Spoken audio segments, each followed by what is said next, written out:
কোরআনের তালিম যাদের সহ্য হয় না, তাদেরকে আগামী দিনে এই 90% মুসলমানদের প্রতিনিধিত্ব করার অধিকার নেই।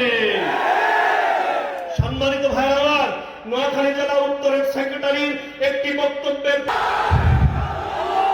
সম্মানিত ভাইরা আমার, এজন্য আমি বলতে চাই আপনাদের সেই পথে আহ্বান।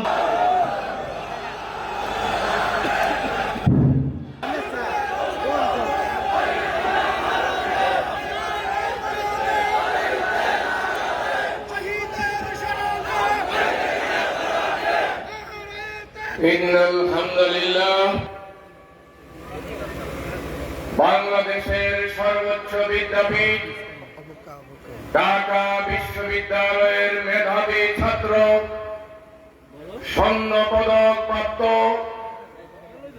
বুদ্ধিজীবী সাংবাদিক শহীদ আব্দুল কাদের মোল্লার ফাঁসি রায়ের প্রতিবাদে এই জনপদ থেকে ইসলামী ছাত্র শিবির প্রতিবাদ বিক্ষোভ সূচনা করেছিল।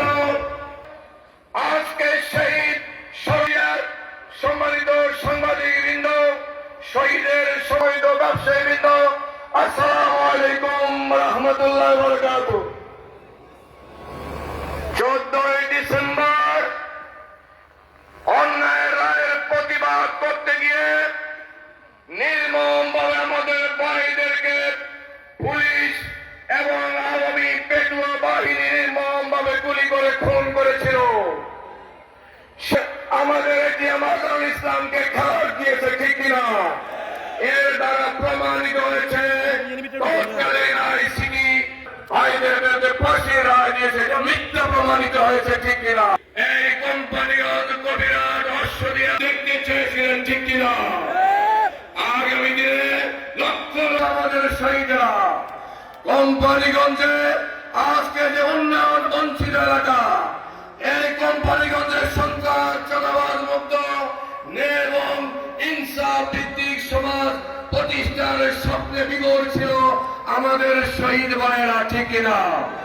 আজকে আমরা শহীদের সাথীরা যারা যেভাবে বুক পেতে দিয়েছিল, বুলের সামনে ছিল পিছাবি দিনে রাজপথে এগিয়ে আসার আহ্বান জানিয়ে আজকে মেহমান বৃন্দকে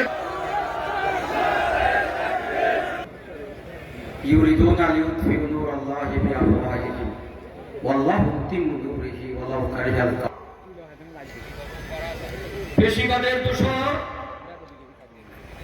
শেখ হাসিনার নির্দেশে,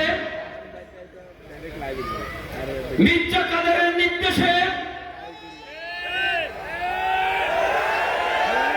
পশুরাট বাজারে পাখির মতো বেশ ফেরা শুরু হলো, সাথে সাথে লুটিয়ে পড়লো, রাস্তায় সারা বরণ করলে দেওয়া হলো না। আমরা